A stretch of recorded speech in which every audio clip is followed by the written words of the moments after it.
मित्रों, भारतीय जनता पार्टी के राष्ट्रीय अध्यक्ष माननीय जगत प्रकाश नड्डा जी आज बहुत दिनों के बाद यहाँ पे आपको संबोधित करेंगे। मैं माननीय जगत प्रकाश नड्डा जी से अनुरोध करता हूं कि वो आप सबको संबोधित करें। माननीय अध्यक्ष जी।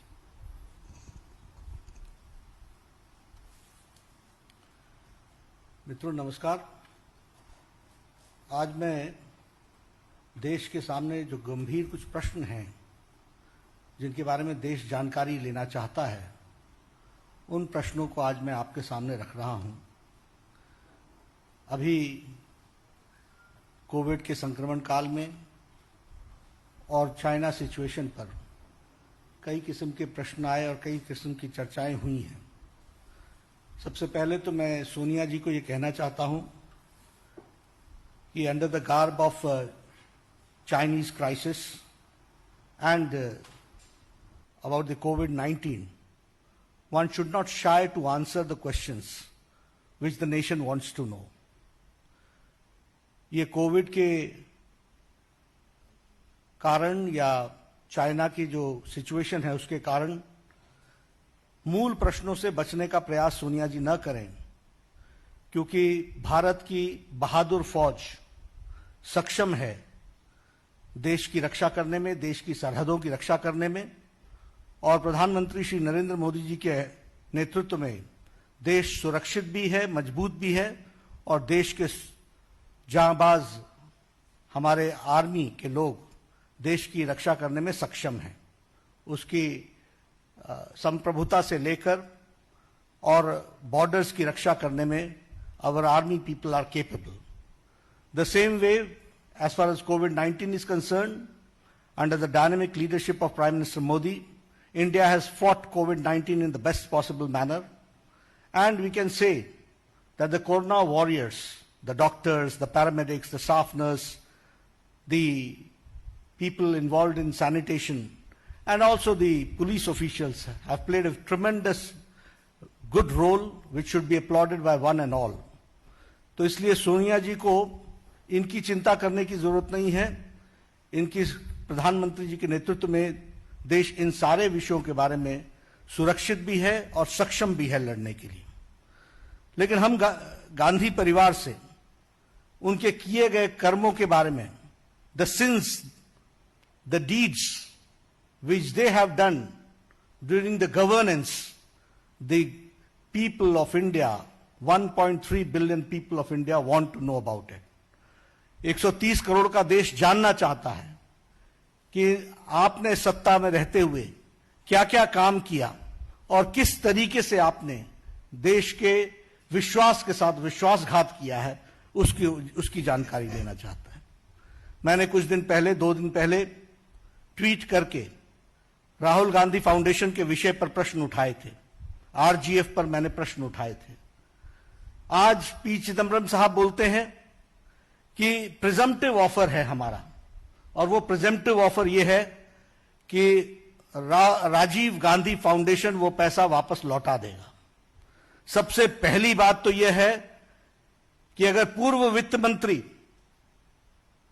जो खुद बेल पर हो, हम समझ सकते हैं व्हाट आर द क्रेडेंशियल्स, लेकिन उसके द्वारा यह स्वीकारना होगा, इट इज एन एक्सेप्टेंस कि देश के अहित में राजीव गांधी फाउंडेशन ने फंड्स भी लिए और उन फंड्स को नैतिकता के आधार पर जो नहीं लेना चाहिए था, जो नियमों के अनुसार नहीं लेना चाहिए था, वह लेने का प्रयास हुआ है। और इस परिवार का हम सब जानते हैं एक ही तरीका है, authority without responsibility. Speak whatever you like about anybody, whenever and wherever you wish, and you are not there to answer the questions which the nation wants to know. Here I am asking from Sonia Gandhi ji, 10 questions today, 10 questions I am asking. And the nation wants to know, the country wants to know, the country fellow wants to know that what is the answer which she can give. First question is, that countries like China has donated through Chinese embassy to Rajiv Gandhi Foundation from 2005 to 2009. आज सुबह मुझे बताया गया कि एक ही बार लिया है. It is a continuous flow of money from Rajiv Gandhi Foundation, from Communist Party of China, from the Chinese government through Chinese embassy. Not only this, the tax havens of Luxembourg donated Rajiv Gandhi Foundation every year between 2006 to 2009. Now you can understand Luxembourg, the tax havens, जहां हवाला में हवाला होता है, ऐसी जगह से Rajiv Gandhi foundation को पैसा मिलना यह किस बात को इंगित करता है? The same way NGOs and companies who had deep commercial interests, they have donated money to Rajiv Gandhi Foundation. देश जानना चाहता है, first of all, it's a shame. It's a sacrifice of the national interest by accepting money from foreign powers in personal trust. This is what I would like to say straight and forward. That it is a shame sacrificing the national interest by accepting money from foreign powers in personal trust. And the country wants to know what conspired between Rajiv Gandhi Foundation and the government of Chinese embassy, government of China. This is the first question which I would like to raise. The second question is कि एक बहुत जल्दी थी. There was tremendous hurry to enter into the East Asia FTA, जिसको हमने बाद में RCEP के नाम से जाना, Regional Comprehensive Economic Partnership. What was the haste?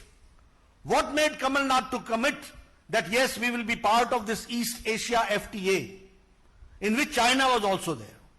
यह प्रश्न देश जानना चाहता है और यहीं पर नहीं रुकता है. पैरेलली जब हमने अपने आप को ईस्ट एशिया एफटीए के साथ इंगेज करना शुरू किया, जिसको 2019 में आरसेप के नाम पर भारत के यशस्वी प्रधानमंत्री मोदी जी ने 15 देश एक तरफ रहने के बावजूद 16वां देश भारत ने अपने आप को अलग किया, यह कहते हुए कि this is not in the interest of farmers, this is not in the interest of MSME sector, this is not in the interest of the labourers and this is not in the interest of the agriculture. इसको ध्यान में रखते हुए मोदी जी ने इससे अपने आप को अलग किया. लेकिन जब ये इसमें हम इंगेज हो रहे थे, ईस्ट एशिया जो आरसेप के नाम से जाना जाता है, ईस्ट एशिया एफटीए, तो पैरेलली भारत का चाइना के साथ डेफिसिट ट्रेड 2003 में, जो 2004 में 1.1 बिलियन था, वह बढ़कर के 2013-14 में 36.2 billion हो गया. And this was a deep crisis and weakening of the Indian economy done during the UPA regime. Now this second question is, what was the need to be in a hurry to come to engage in RCEP? Number one. Number two, the question is that parallelly, how the India's trade deficit gained, and from 1.1 billion dollars, it reached to $36.2 billion US dollars. This is what we have to understand. क्या ये quid pro को तो नहीं था? ये कहीं Chinese embassy के द्वारा राजीव गांधी फाउंडेशन को पैसे के कारण ये क्विड प्रो को तो नहीं था? यह भारत की जनता जानना चाहती है. The third question which I would like to say, what is the exact relationship between Indian National Congress and the Communist Party of China? What is the MOU? What is the unsigned MOU and what is the signed MOU? What is the tacit understanding between Congress Party and the Communist Party of China? The country wants to know. And country wants to know the details of the MOU, signed and unsigned. The tacit understanding which has taken place between which takes care of the interest of Chinese or China government through the Indian National Congress. My fourth question is that the Rajiv Gandhi Foundation, RGF, worked in close association with China Association for Internationally Friendly Contact. Rajiv Gandhi Foundation, RGF, ने बहुत closely, बहुत नजदीकी से काम किया Chinese association for internationally friendly contact. और ये जो संगठन है China association for internationally friendly contact. This is a vehicle used by central military commission of China. This is a vehicle used for central military commission of China, which the purpose of this commission is to infiltrate, to influence the voices of the leaders of the other countries. Now I would like to know, what was the role of Rajiv Gandhi Foundation with the friendly contact of China Association of Indian Internationally Friendly, and what was the relationship between Central Military Commission of China, which was trying to infiltrate and influence the policy makers of our country and trying to influence their voices. इसके बारे में हम जानना चाहते हैं. और इसके साथ साथ हम यह भी जानना चाहते हैं कि how much influence and infiltration was done by Chinese government through this Rajiv Gandhi Foundation. So this is my fourth question. Now I come to the fifth question. I have asked 4 questions about the involvement of Chinese government with Rajiv Gandhi Foundation. Now the fifth question is related to the PM National Relief Fund.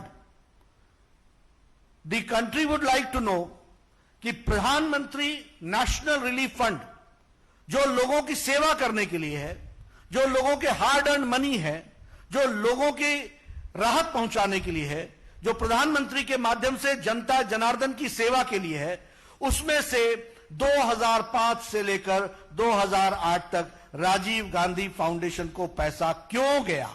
Why the money was diverted from PM National Relief Fund from 2005 to 2008 to Rajiv Gandhi Foundation? This is a question which the country and my country fellow men wants to know. हमारे देशभक्त जानना चाहते हैं. हमारे देश की जनता जिन्होंने पूरी ताकत के साथ प्रधानमंत्री नेशनल रिलीफ फंड को मजबूती प्रदान की, हार्ड अर्न मनी दिया, वह उसका पैसा को राजीव गांधी फाउंडेशन में क्यों डाइवर्ट किया गया? I would also like to know that UPA government में it was forced for multiple ministries like MHA, MHRD, health ministry, PSUs like SAIL, like GAIL, like SBI, ONGC, इनको RGF को fund release करने के लिए force किया गया. मैं ये जानना चाहता हूं कि ये लोगों का hard earn money, my fifth question is the hard earn money of the people, why it was transferred and diverted to Rajiv Gandhi foundation which is a personal trust. What intention was there? इसमें intent क्या था? यह देश की जनता जानना चाहती. कारण क्या था? किस लिए दिया गया? यह सरकार, मनमोहन सिंह की सरकार, यह राजीव गांधी फाउंडेशन की सेवा के लिए लगी हुई थी या गरीब जनता की सेवा के लिए लगी हुई थी? सोनिया गांधी जी के इंटरेस्ट को वॉच करने के लिए लगी थी या गरीब जनता की सेवा के लिए लगी थी? यह विषय हमको जानने की जरूरत है और यह देश भी जानना चाहता है. Rajiv Gandhi foundation took hefty donations from major Indian corporates और लोगों के लिए गरीबी का नारा लगाते रहे. The rhetoric was about poor people, गरीबी के बारे में बोलते रहे, लेकिन कॉरपोरेट्स के साथ बड़े डोनेशंस लिए गए और बड़े डोनेशंस के जगह पर हेफ्टी कॉन्ट्रैक्ट्स दिए गए और यह था क्विड प्रो को. इसको कहते हैं क्विड प्रो को. एक तरफ से पैसे लिए गए और उसी माध्यम से, उनके इन्फ्लुएंस से हेफ्टी डोनेशंस भी लिए गए और हेफ्टी कॉन्ट्रैक्ट्स भी दिए गए. यह मेरा छठा प्रश्न है. मेरा सातवां प्रश्न है कि प्रधानमंत्री नेशनल रिलीफ फंड का ऑडिटर कौन है? Who is the auditor of PM national relief fund? The auditor was Thakur, Vaidyanathan and Iyer company. This was founded by Mr. Rameshwar Thakur, who happened to be the Minister of Finance, State Minister, Union State Minister of Finance. अब आप देखिए national interest कैसे compromise होते हैं. And he was MP of Rajya Sabha for 2 terms and he was governor of 4 states. 4 states का वो governor था. तो ऐसे Rameshwar Thakur his company was the auditor of PM National Relief Fund for decades together. Country wants to know कि ऐसे लोगों को इस तरीके का कॉन्ट्रैक्ट देकर के क्या सरकार करना चाह रही थी। और आपको यह भी मालूम होना चाहिए कि पीएम नेशनल रिलीफ फंड में एक ट्रस्टी इंडियन नेशनल कांग्रेस का प्रेसिडेंट भी है। इसलिए मैंने कल आरोप लगाया था कि पीएम नेशनल रिलीफ फंड का ट्रस्टी सोनिया गांधी, राजीव गांधी फाउंडेशन का की चेयरपर्सन सोनिया गांधी, खुद पैसा निकालो और खुद अपने ट्रस्ट में डालो। Nation wants to know, country wants to know, ये मैं आपको बताना चाहता हूं, देश के लोग जानना चाहते हैं। राजीव गांधी फाउंडेशन को आज 2019 में 100 करोड़ का corpus as on evaluated on 2019। मैं जानना चाहता हूं कि राजीव गांधी फाउंडेशन को जवाहर भवन के नाम पर वह जमीन करोड़ों की परपेचुअल लीज पर कैसे दी गई? Why was it given and why was it selected only to be given at such a costly place on a perpetual lease? यह भी देश जानना चाहता है। डॉक्टर मनमोहन सिंह ने 100 करोड़ रुपए इनको 1991 के बजट में दिया।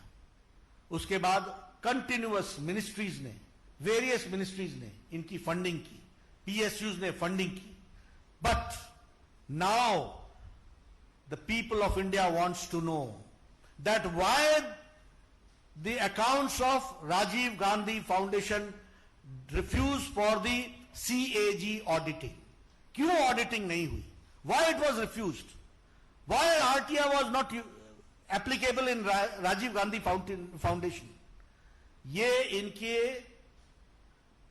अधिनायकवाद का, ये इनका अहंकार का सूचक है। ये कुछ भी कर गुजरेंगे, नियम को धत्ता दिखाएंगे, कानून को धत्ता दिखाएंगे, लेकिन उसके बावजूद भी जो मर्जी होगी वो करेंगे। और आज हम ये जानते हैं कि यह न इसकी सीएजी ऑडिटिंग है और न ही ये आरटीआई के अंदर आता है। ये क्या कारण है? कंट्री वांट्स टू नो, ये मैं आपके सामने बोलना चाहता हूं। और मैं डॉक्टर मनमोहन सिंह से कहूंगा कि what is Sonia Gandhi to hide, number 1, and number 2, Manmohan Singh ji, what have you to say on this monumental loot and the organized plunder of public money? What has Manmohan Singh to say about this monumental loot and about the plunder of the public money? Now my 9th question is, Rajiv Gandhi Foundation not only took money and there were scams, but it also gave donations, Doge donations. पैसा तो लिया ही लिया, देने का भी काम किया, और वो देने का काम डॉजी तरीके से किया गया। I would like to know कि राजीव गांधी फाउंडेशन ने कैसे डोनेट किया राजीव गांधी चैरिटेबल ट्रस्ट को, जो कंट्रोल्ड होती है बाय फैमिली, परिवार के द्वारा चलती है, और by Christian missionary organisation known as World Vision. अब आप देखिए, पब्लिक मनी को ट्रस्ट में लाओ, ट्रस्ट से प्राइवेट ट्रस्ट में ट्रांसफर करो, और प्राइवेट ट्रस्ट में ट्रांसफर करके उसको अपने निजी स्वार्थों के लिए इस्तेमाल करो। यह काम पकड़ा, और ऑडिट मत कराओ, आरटीआई ना पूछने दो। यह 21वीं शताब्दी के भारत में चल रहा था, यह इस तरीके की गतिविधि चलती रही। Now my 10th and the last question is, आपने बड़ा हल्ला किया, बहुत हल्ला किया मोहिल चोकसी के बारे में। गले फाड़ फाड़ कर मोहिल चोकसी की बात की आपने, जोर जोर से बात की। और ये जो हमारे शहंशाह है, शाही शहंशाह, इन्होंने भद्दे शब्दों का इस्तेमाल करते हुए शब्दों की भी गरिमा नहीं रखी। मैंने उस दिन भी कहा था कि शब्दों के चयन से परिवार के संस्कार का पता चलता है। We come to know about the tradition, about the family's tradition, but which type of language they used for honorable prime minister we all know, कैसे शब्द इस्तेमाल किए।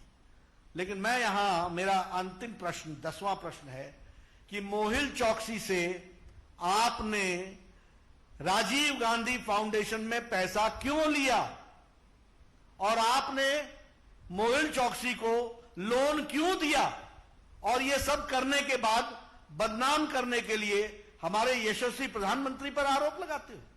देश जानना चाहता है कि मोहिल चौकसी से राजीव गांधी फाउंडेशन का क्या संबंध है और आपने उसको लोन देने में किस किस प्रकार से मदद की है, यह देश जानना चाहता है। मित्रों, ये हाथी के दांत दिखाने के और हैं और खाने के और हैं। ये राजनीति लंबे समय तक आरोपित करके जिस तरीके से इन्होंने की है, भारत की जनता जाग चुकी है। मोदी जी के नेतृत्व में राजनीति की संस्कृति बदल चुकी है। Congress and corruption are synonym to each other, वह जा चुका है। आज सेवा भाव से भारत का विकास, सबका विश्वास और सबका साथ लेकर के चलने की बात है। और मैं रीइटरेट करता हूं भारतीय जनता पार्टी के राष्ट्रीय अध्यक्ष के दृष्टि से, हैसियत से, कि हमारी पार्टी यशस्वी प्रधानमंत्री श्री नरेंद्र मोदी जी के सारे कार्यक्रमों से पूरी ताकत से जनता तक पहुंचाएगी और विकास में अपना पूरा योगदान करेगी और भारत की तस्वीर बदलने में कोई कसर नहीं छोड़ेगी। और साथ ही साथ ये दोहरे चेहरे रखने वाले राजनेताओं को भी पर्दाफाश करने में हम कोई कसर नहीं छोड़ेंगे। हम इस बात को आपके सामने कहना चाहते हैं। आपने मेरी बात सुनी है, आपका बहुत बहुत धन्यवाद। देश से जो उठाए मैंने प्रश्न है, मुझे पूरा विश्वास है कि कांग्रेस पार्टी इस पर जवाब देने की हिम्मत करेगी। मैं चाहूंगा कि वह जरूर करे प्रजातंत्र के अंदर। धन्यवाद मित्रों। बहुत बहुत शुक्रिया।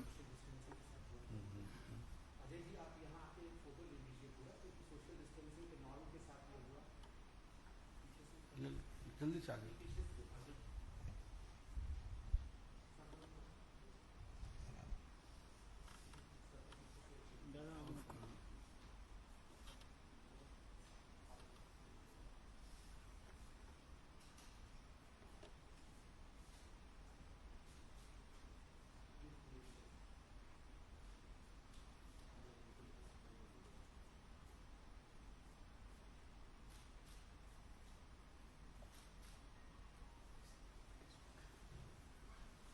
Thank you.